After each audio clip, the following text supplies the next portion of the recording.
In the beginning was the Word, and the Word was with God, and the Word was God. The same was in the beginning with God.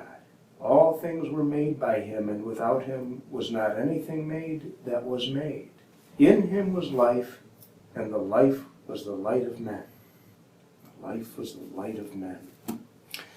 So I mentioned via email a week or so ago that we'd be focusing on the topic of the solar initiations, in particular the illumination and self-realization. The whole idea of the initiations is kind of a touchy one. People don't know what to make of it. They have dreamt up all sorts of stand-ins for initiation and call them initiations. You can be initiated into a fraternity. You can be initiated into a religion. They call that a baptism. You're baptized into a religion. You can be initiated into any. Hi, Scott. Hello, people. Hi.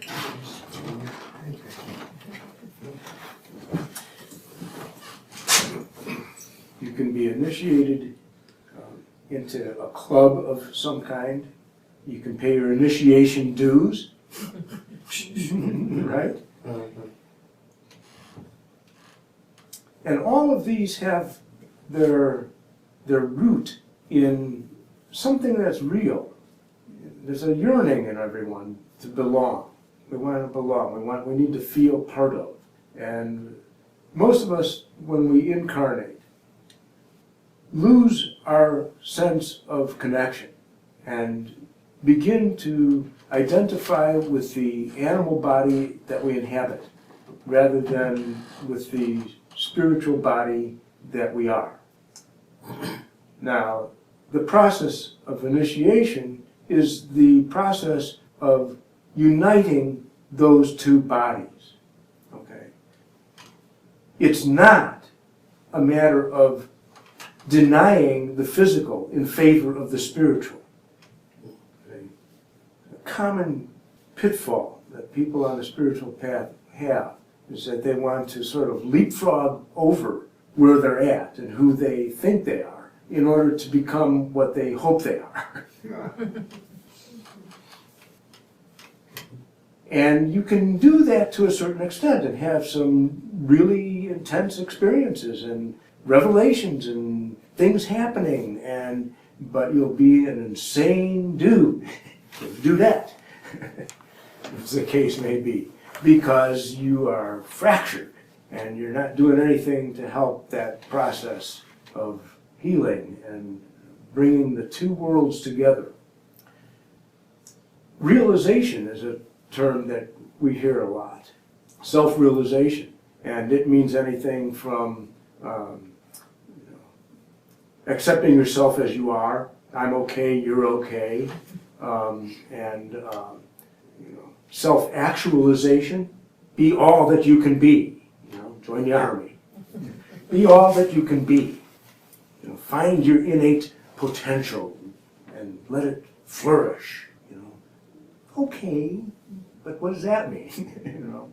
And what we're going to find out, what we're going to be talking about, is who we are beyond the body, who we are beyond the bodies. Because you are not only not your physical body, you are not your spiritual body either. It's another body, it's another vehicle. As is the case with our physical body, which allows us to navigate in this material plane, so does the spiritual body allow us to navigate in a spiritual plane. The spiritual plane can be called heaven, a heaven realm. And we can talk about parsing that.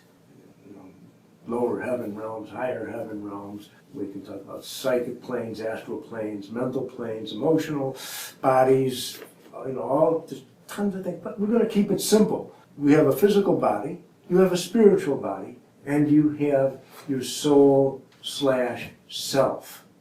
the soul is a body as well, but you don't shed it. It's an extension, an emanation of the God being. And that soul self, that is who you are. Okay. So, let's go back to this again. In the beginning was the Word, and the Word was with God, and the Word was God. The same was in the beginning with God. All things were made by him, and without him was not anything made that was made. In him was life, and the life was the light of men. Light and life are being looked at as the same thing. It's a living substance. Light is so much more than a form of electromagnetic energy that exists at a vibratory rate within the ocular range. That's light. We see light, okay? But it's more than that, right? We know that radio frequency, which is electromagnetic. Radio waves are electromagnetic. Okay, they travel at the speed of light. Okay. Sound waves travel at 800 and some odd miles an hour. Right. Light travels at 186,000 miles per second. Okay. Radio waves, okay. Electromagnetic waves. Your body, your spiritual body, is an electromagnetic matrix upon which matter is hung. It's an electromagnetic matrix, as is everything. There's nothing that is not part of that. Let's talk about this one more time. In the beginning was the Word, and the Word was with God, and the Word was God. The same was in the beginning with God. All things were made by him, and without him was not anything made that was made. In him was life, and the life was the light of men. Light, life, frequency, electromagnetic, right?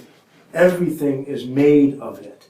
Without him was not anything made that was made. Him is who? What are they saying? Him. They're saying him. They're referring to as the Word, the Logos, the Christ, the Christos, the great being in whom we live and move and have our being.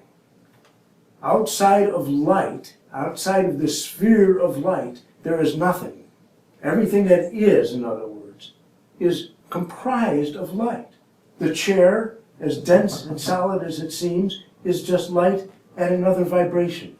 Your physical body, as much as it seems like a dense thing that we need to haul around, is also just an electromagnetic light structure.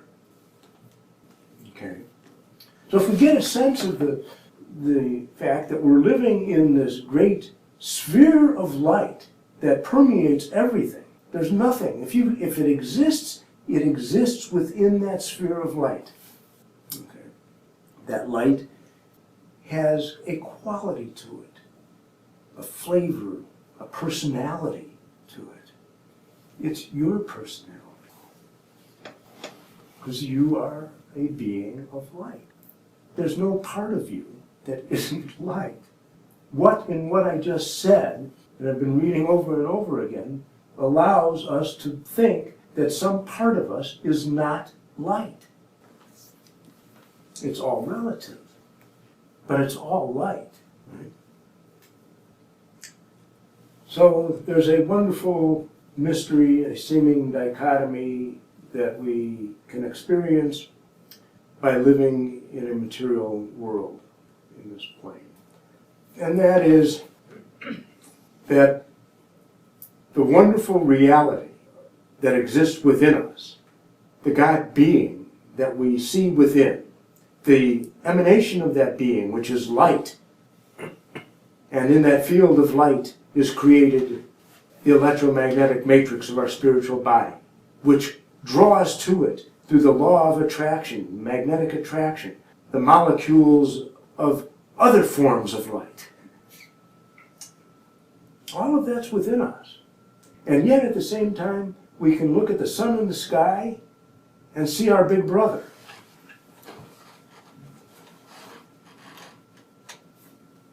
We can see the physical body of an invisible God. Ra. Come on. Ra, ra, ra. Ra. Yeah, the rough.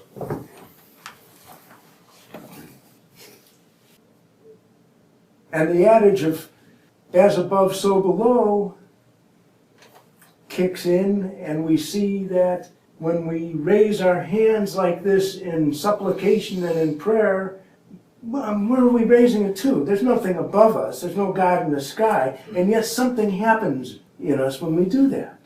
What a mystery! I love that part of this thing. So a symbol represents something. That's what a symbol is. It symbolizes, it represents something.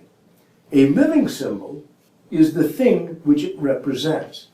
It is the thing which it represents. So the American flag is the symbol of the country. A circle with a dot in the center is a symbol of the infinite, eternal being we call God, without beginning, without end. Why is that a living symbol? And it is. There's something about it that conveys the essence of the thing that it's pointing to, that it's saying, I represent that. But it's also the vehicle through which it flows. This is what drove Pythagoras nuts, right? Yeah. The Pythagorean school was a mystery school of the day, and it was all about the geometry and the symbols. Okay. That's why a mandala can work. You look at a powerful mandala and it is emanating something. It's not just a picture on a wall. You can feel energy moving through it. It's something that we recognize at the soul level and connect with at the soul level, because symbolism of that nature is the language of the soul. Stephen Hawking, in an interview, I was listening to him some time back, and was saying that his disability had allowed him to learn to think in geometric patterns. That in so doing, it unlocked secrets of the universe for him that otherwise were hidden from him because he didn't have the language for it. So in the course of our daily existence as beings of light, we will experience ebbs and flows of light, of the intensity of light. That's our experience relative to where we're at with everything else. And there's all sorts of things that are associated with those ebbs and flows. We feel physically and emotionally when there's an ebb and a flow to that, and what causes that ebb and flow. And we know that there's certain things that will dam the flow and cause it to contract upon itself. Certain thought patterns and behavioral patterns and ways of dealing with people and of life and with yourself. And we know just as well that the converse is true, that by aligning our thoughts and our belief systems with something that is higher, something that is conveying to us a stream of energy and consciousness that is attractive to us, that we begin to resonate with that which we behold, that which we have focused upon. So we're looking at being loving God with all our heart, with all our soul, with all our mind, and loving our neighbor as ourselves. And we're saying, this is the way I want to live my life. Do unto others as you would have them do unto you. And so you do that. You hold that as an ideal and a belief system. To whatever degree it's fleshed out is part of that. It may be really elaborate, or it might be just as simple as those two simple commandments. But you begin to build within your atmosphere the vibration, the magnetic, electromagnetic vibration of that belief pattern, that belief system. Okay. Now, it doesn't matter what belief system you are adopting, as long as it's something that inspires you. And so we have a panoply of religions and philosophies, right? And because there are so many of us walking around on the face of this orb that we need to have something that we can hook onto that will inspire us. And in that inspiration, a higher vibration is established, and through the law of magnetic attraction, more of the same will be drawn to us.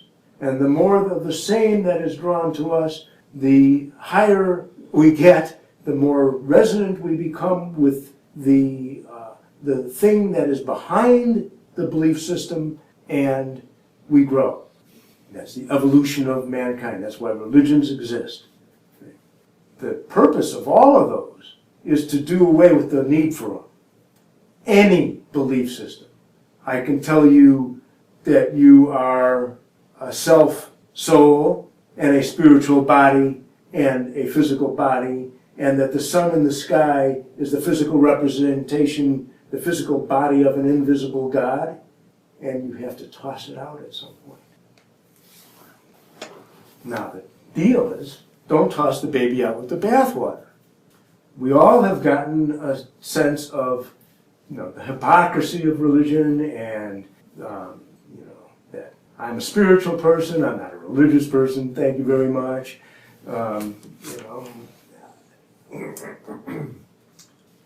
We can toss these things out, those things which had been inspirational to us, when we have seen who we are. Not when we've figured it out, but when we've seen the God self within us. Now I look through a glass darkly, but then face to face. That's the whole ball of wax, folks. That's what it's about, is being able to go through the experiences necessary to realign our outer mind with the inner being, so that there is a coming together of these bodies. The coming together of the physical and the spiritual body, whether it's your own or the physical and spiritual body of the planet, and the planet has both, is what Jesus referred to as there will be a new heaven and a new earth. It's the literal fusing together of two realms into a new realm. That new realm is the new age. That's what this whole shooting match is about. It's show and tell time. Okay, so what I have here are two coils. There's a magic quality about coils. When you have an electric current running through a wire, it will produce an electromagnetic field around the wire. If you take that wire and wrap it around anything, in this case we've got it around a steel bar, you can wrap it around a toilet paper roll, which I've got at home, a plastic pipe, which I've got at home. You can have an air coil. It's just wrapped hollow, make a coil. Then it magnifies and intensifies that electromagnetic field incredibly. Okay. Now, if the current that's going through that coil is an alternating current, meaning that it is positive and negative, positive and negative, positive and negative, okay, like that, rather than a direct current, which is just one flowing. It's solid, it's solid on. That's the battery. A battery does that. Your outlet in the house current is alternating current. Radio waves are an alternating current. Electromagnetic frequencies are an alternating current. They have a sine wave, up and down, up and down. That's what that alternating current is. Okay. And so if it's a 1 megahertz or 1 hertz is 1 wave per second, a complete cycle per second, 1 cycle. Okay. our radios tune in, the AM frequency can go from like 500 megahertz to 1700 megahertz. A megahertz is 1,000,000 cycles per second. 1,700 million cycles per second. That's what fills the air around us. Okay, you know it fills the air around you because when you turn on a radio, it just is there. Right? That's not all that is just there, by the way. Okay. When we have two coils, and one of them is connected to an alternating current, the second coil will have a current induced in it. Okay? And it's that induction of a current from one coil into another that is of interest here. Okay. This is also the basis of transformers. This is how a transformer works. A transformer will have a larger coil, that is the primary coil, and a smaller coil, which is the secondary coil, and it will step down the energy that is produced. Or conversely, you can take that very same transformer, turn it around, and make the small coil your primary coil, and it will magnify, intensify that which is coming out of the secondary coil. And there's a relationship, a ratio that is optimal for doing that. Okay, so what I'm going to do is turn on this is a transformer, because I don't want to blow this thing out of the... Right, this is a coil. It's not going to take a lot of energy. And so this coil's hot. Obviously this one's not. This has got energy running through it. And when I bring this close to it, Very cool. okay, closer we get to it, the stronger the light glows. Okay. If we go this way, nothing. Okay, it has to align. The windings of the coil have to align with the windings of the primary coil. It has to align. It has to align with it in order for it to happen. Why? Because there is energy being created, and that electromagnetic field is created. The moment that it reverses course, because it's an alternating current, that electromagnetic field, they call it a flux field, collapses. And when it collapses, it cuts the coils on this secondary coil. They call it cutting it. But it has to be aligned with it in the same way that the waves, so you can kind of see what the energy waves around this are. They have to be able to cut through these coils in order to activate the electrons inside. Does it matter if you have it this way or this way? No, it does not. You can go either way like that. Just as long as it's aligned. Aligned, and then there's another thing. The more closely wound these are, the more effective it is.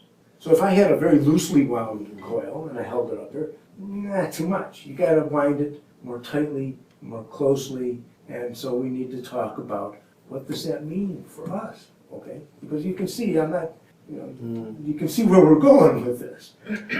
We have a source of energy, whether it's in the core of us or it's all around us is immaterial. It's the same thing, okay? It's electromagnetic in nature.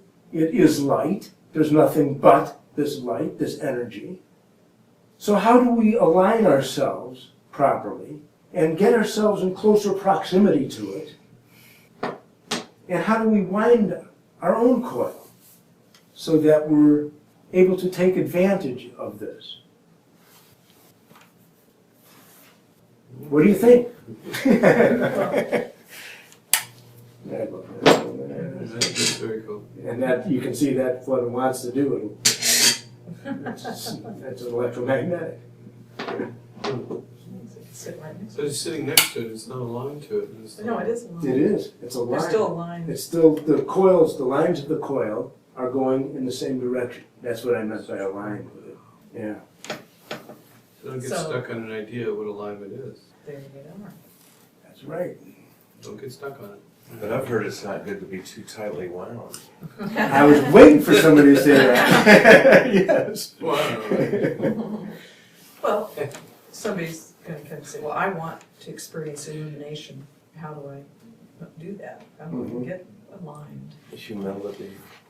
I'm sure that's a piece of it. So the Master Jesus says, learn of me, right? Learn of me, for I am meek and lowly at heart, and blah, blah, blah, blah. Learn of me. This sounds similar to what we were talking about, how a belief system must be mined for what it contains. And in the mining of it, you're learning of it. You start to resonate with it. You vibrate with it. You align with it. Whatever it is can then transmit to and through you. Okay? It flows through you. It doesn't matter what. Where your treasure is, there will your heart be also. Right? Doesn't matter. So somebody who's giving themselves over to, some, I don't know, to be in a sex symbol or something. That's what they're into, right? And their whole thing is preoccupied with that. Then they're going to start to resonate with that. They're going to start to have that in their atmosphere. They're going to start to draw people and situations to them that reinforce that. And birds of a feather flock together.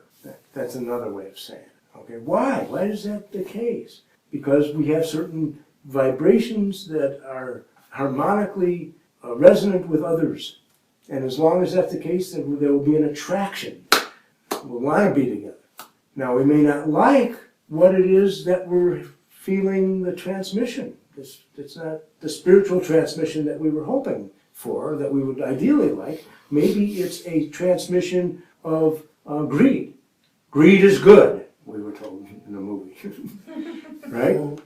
There are people who've made a religion out of that, a belief system out of that. We know that's true. We know that works, by the way, right? You mean like the prosperity thing? Sure, and people can just focus on that and draw stuff and it will happen, and you betcha.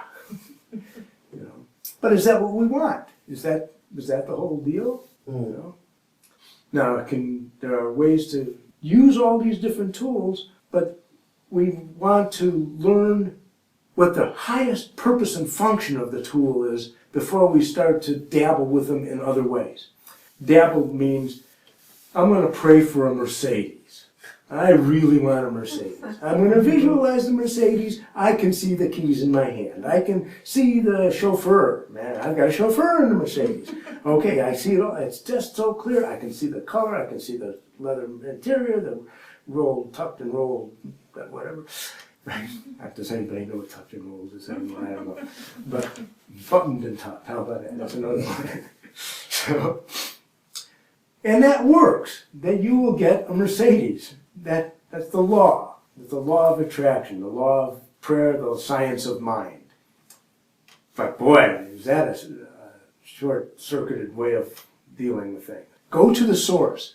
And the source, then, does take no need for these things. You have no need for these things. What need does the flower have or the bird have? Your Father in heaven knows what you need before you do. Why are you sitting there wasting your time praying for this, that, and the other? Okay, good. Where's that? My Father in heaven. Okay, so let's talk about this again. The Father and I are one. Is the current that's induced in this any different than the current that's induced in that? It's an extension of it. The Father and I are one. That's what the Christ is. Okay? But there's still an I-thou relationship, so that there's duality. Yes and no. Advaita Vedanta is the yoga of union, oneness. Right? It is the Father and I are one. The approach that the Vedantist would take would be to ask, who am I? Who am I? That's very hermetic. Man, know thyself. Who am I? Wait a minute. Who just asked, who am I? Wait a minute again. Who just watched me asking who it was that asked, who am I? Wait a minute again. Who just watched me watching me, asking me, and so on. And they would drill down further and further, what they would call turning the mind back in on itself. Okay. The goal wasn't to say, there is, I have seen myself, okay, but it's the mystery in that statement of Paul about, now I see through a glass darkly, but then face to face. A glass is a mirror. That's what the glass is. I'm talking about a mirror, right? Now I see through a mirror darkly, but then face to face. Okay, so you see yourself, and wow, I've seen myself. That's self-realization. God realization is becoming that which you've beheld. No more mirror, no more the Father and I are one. I am that I am. That's it.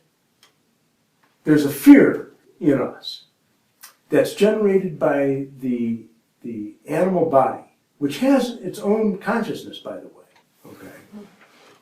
And by the ego, which is also generated by the body-mind combo, which is very self-preservationist, and fears that if we let go enough, we're going to disappear. The body will die and we will cease to be. That's what gets whispered on our ear when we get into a deep meditation, and we're going to do that last flip. You're standing on a cliff with your back to the chasm, and you start leaning back, at that point of no return. And if you haven't experienced that in your meditations, you will. At that point of no return, what happens? Well, you meet the dweller on the threshold. That's you. That's not something outside of yourself. But it's screaming, stop, you're going to die. What are you, nuts?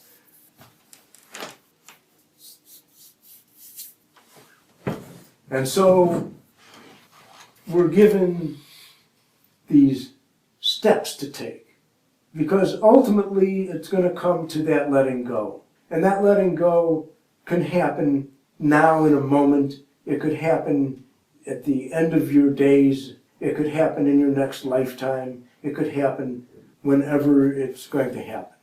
Right. But that's the letting go that we're talking about. That experience of yielding. In the beginning was the Word, and the Word was with God, and the Word was God. The same was in the beginning with God. Nothing was created that wasn't in that Word, in that living light. That wasn't this. It's in that field. Okay, we're in that field already. The moment the Word, and I'm talking in linear terms for nonlinear things, the moment that Word was spoken, the way existed. It's embedded. It's embedded in every molecule and atom, every electromagnetic spark. The way. So we have a radio tower, and it's transmitting. And it's transmitting at however many powerful transmitting things it's got. Just pumping it out there, right? And what it's transmitting is this electromagnetic energy. It's going out concentrically, globularly, in every direction. Somebody figured out that they could take this very slow-moving audio wave and superimpose it on this very dynamic, fast-moving radio frequency, this electromagnetic frequency, and use it as what they call a carrier wave. And that's called modulation.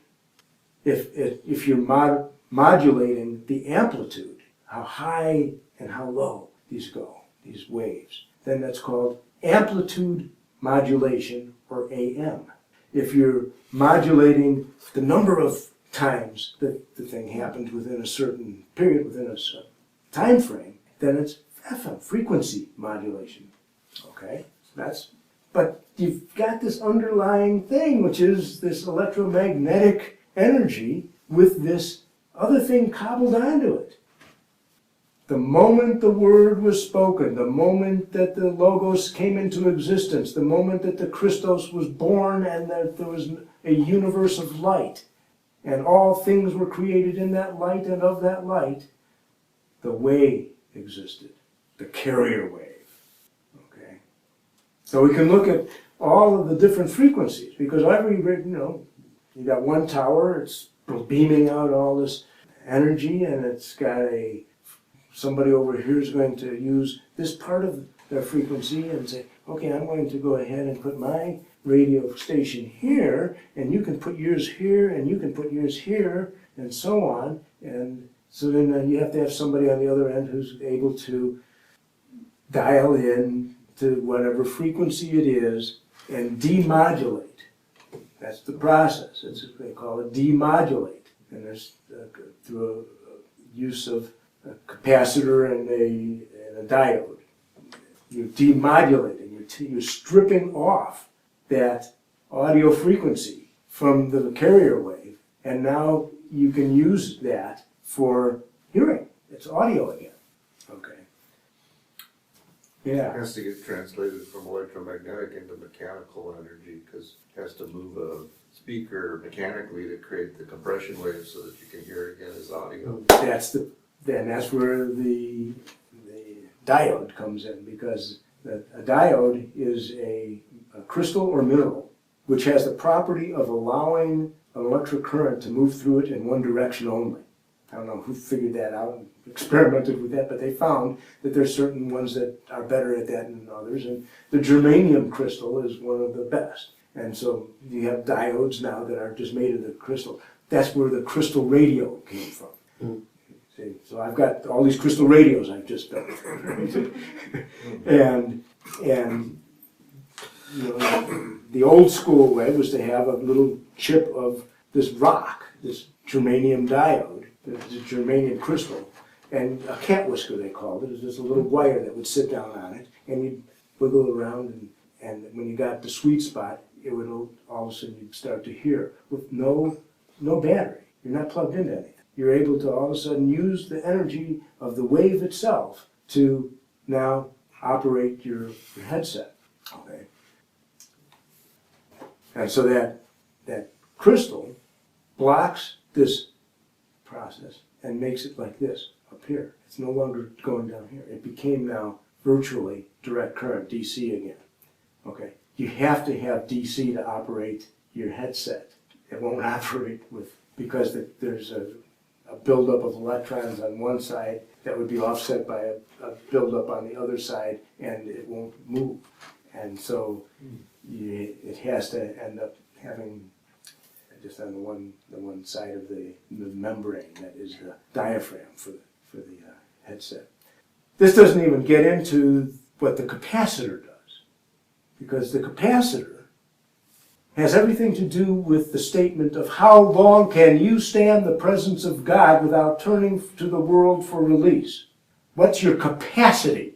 Or in electronics terminology, what's the capacitance? What's your capacitance? How long can you hold in yourself this energy and presence and consciousness? Okay.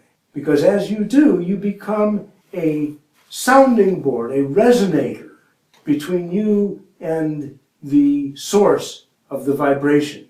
And there is a give and take, that boom, boom, boom, boom. You know what, in physics labs, they have what they call a wave generating tank. And it was just a shallow tank of water that had a glass bottom in it with a light underneath it, right? And at one end, you would have a board that went all the way across the tank, and it was hooked up to a kind of a motor that would boom, boom, boom, like that. Mm-hmm. And it would create these little ripples, a little wave that would go across the tank. And because of the light, you could go ahead and look at it on a piece of paper or a screen. But you'd see it, and they go boom, boom, boom, to the end, boom, boom, marching. It'd just be marching across, boom, boom, boom. But depending on the size of the tank, the depth of the water, and the rate that the waves were being generated, they'd reach the end of the tank and bounce back, right? They'd start to come back. And if everything was attuned properly, in other words, you got the frequency tuned with the capacity, then when it's coming back, you would have the node and trough of every wave matching, whether it was going in this direction or coming back, and they call that a standing wave condition. It looks like it's standing still, right? Now we're talking. What is it that you are filling your vibration with? What are you attuned to? How long can you hold it? I'm going to pee.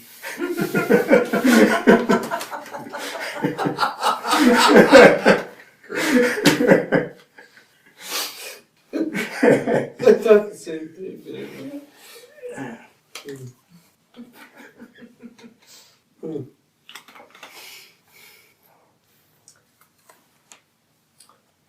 When you meet someone that you are attracted to, there's a resonance, actually, that takes place, a harmonic resonance that takes place between your two universes, your two auras, atmospheres, whatever you want to call all that.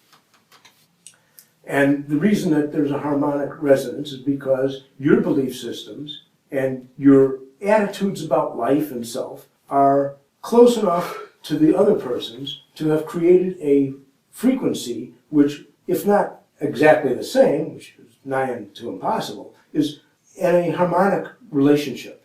Okay, that will allow, and when there's a harmonic relationship, energy is transferred. There's an actual movement of energy. That movement of energy we call love. That's the Holy Spirit.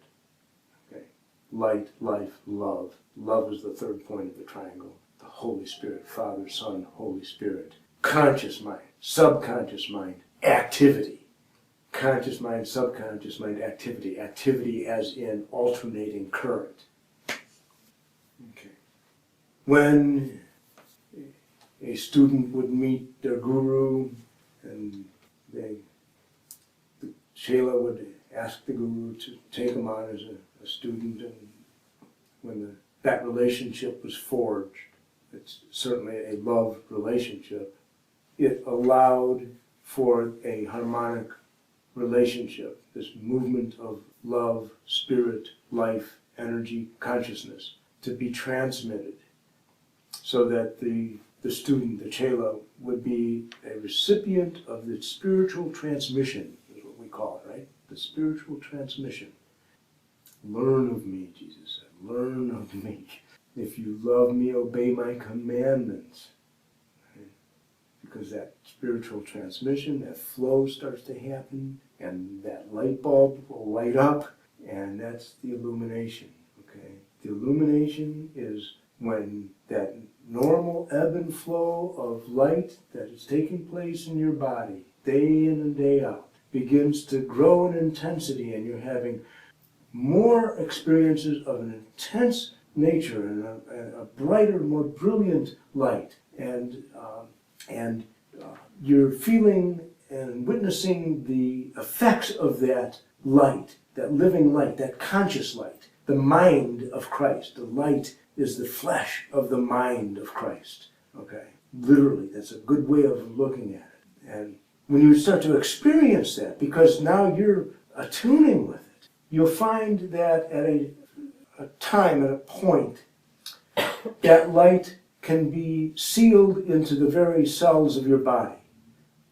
And that's something that will be done at the ebb, when it's at its strongest.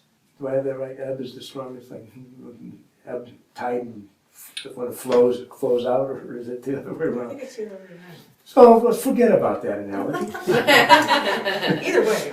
Let's talk about waxing and waning. Yeah, that works. I never get those right either.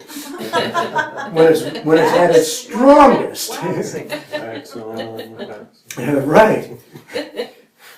When that energy and that light and that consciousness is at its strongest in you, we put a lid on the jar. And it's sealed in so that it can't flow out in the same way that it had been before. Okay? You set a new threshold, a new benchmark. Okay? That's called an initiation. That's called the initiation of illumination. Initiation has the same root word as initial, initiate, the beginning step. Each initiation is a new beginning step. And it's definitely, there's a before and after to it. But it's not the full realization of it. That could be for somebody, you know. My own insight on that is that the ones that I've seen throughout history who have had those immediate transformations that took them from being a knothead to a saint that quickly they've done this before. They've done it so many times that it was a well-worn path for them.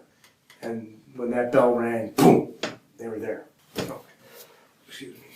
So for the rest of us, there's a path. That path is the way. The initiations are part of the way. Okay. They are the sequential, step-by-step movement from the outer to the inner, to the discovery of who we are. And so we have at first an experience of the field of light that is in and around us, an experience that is both visual and feeling. Okay? We feel this, and the feeling of it is so important to be able to sense and feel what this living light is. And we begin to look within that field of light like a glowing fog, and we'll become aware of a brighter area within it. And we begin to move towards that brighter area. And the fog begins to disperse the closer we get to that. And that's the path into the self. That's where it's coming from. That's where the light comes from. You are a cell in the mind of God. Every cell has a nucleus. The nucleus is self. And the mystery of it all is that it's the same nucleus